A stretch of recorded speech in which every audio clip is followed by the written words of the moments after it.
Logan Paul challenging for the United States Championship at Crown Jewel. I think he could win. I think it's Oh, very likely he'll win. yeah, I would put dollars to those big old donuts that I he would will win. love to use dollars to buy donuts right now. I would love to use donuts to buy goods and services. That would be fantastic. Yeah, A society run on donuts. fix my roof. Here's a cruller. Sorry, trying to eat better. Oh.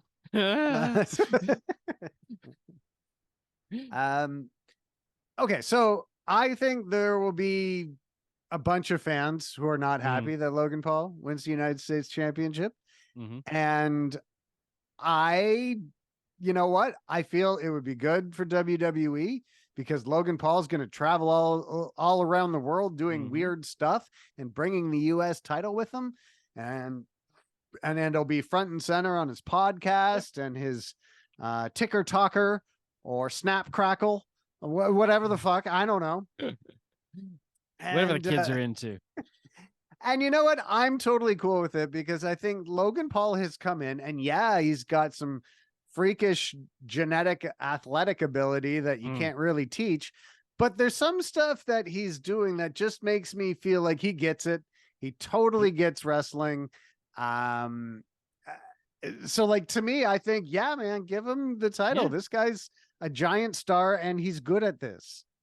I think we all collectively rolled our eyes when we first heard that Logan Paul was going to do stuff with WWE. Yep. And because we were expecting it to be terrible because every celebrity that comes in is supposed to be terrible, you know, and he, from the first match, everyone was kind of like, oh, yeah. You know, and they were like, that must have been a fluke. And then when they brought him in on the bigger deal, they're like, this is outrageous. And again, he's just continued to deliver good matches. Yeah. Like his stuff is good. Could it be tighter? Sure. Could it be a little bit crisper or whatever, you know, insider term you want to use? Yeah, sure, probably. But he's got the it factor that wrestling thrives on.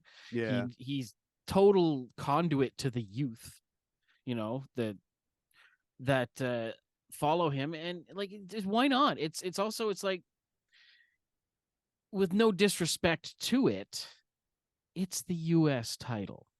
Yeah. You know, like Rey Mysterio having the US title does nothing for either of them. Yeah. Like, they literally just could have been like, Ray, hold this, and have the same effect.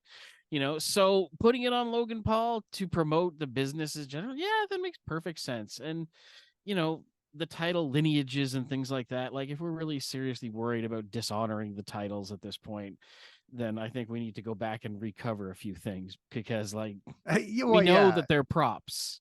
And while there are certain prestiges, you know, viewed through the wrestling world that come with them, it's fine if it goes on to Logan Paul for a few months. Like, it's I think it's fine. It's not like they're ending Gunther's run with Logan Paul, you know? Yeah. But I also don't think that it dishonors any of the past US champions, because I think Logan Paul has come in and, you know, he's got a lot of other things going on. He doesn't have to work really hard to do a good match, or like, how many celebrities have come in and done terrible in the past? He's come in and he's delivered every time that he's been in there. He main evented Crown Jewel last year with Roman Reigns. He's that level of a star. And he's been able to have these killer matches. So to me, I'm like, yeah, great. Yeah. You know, I have no problems with it whatsoever.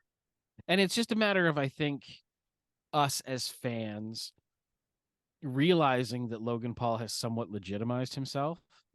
And that at some point he moved from being like celebrity guest star wrestler to, like, you know, wrestler who's also a celebrity and is only there part-time, you know, and there's a difference between the two. I'll tell you, when Logan Paul, I think he'd already won me over by this point, but when I went like, yeah, okay, I'm good with this guy playing like a very important role in WWE. It was when he wrestled Ricochet. Yeah. Okay. And they had that big match trying to outdo each other. And it was all about, like, he'd do this big flashy move, and then Logan Paul would try to outdo him with this big flashy move. But then at the very end, Logan Paul won just by using a pair of brass knucks. Yeah. hitting him with it, so it's like the most simple, dastardly move to win. But he did such a good job of like letting everyone in the audience know that he was using brass knucks without making it apparent to the referee and then sneaking them back in. That was like, that what he did there has nothing to do with athletic ability and has everything to do with just getting wrestling and understanding what he's supposed to be doing in that moment. I was like, that guy's great. More of that. Him. More of that. I'll order two. This professional wrestling seems to have found its stride with this. But light locked young lad. He's been on WWE TV the last couple of weeks, and he just beat this guy Dylan Dennis in a boxing match.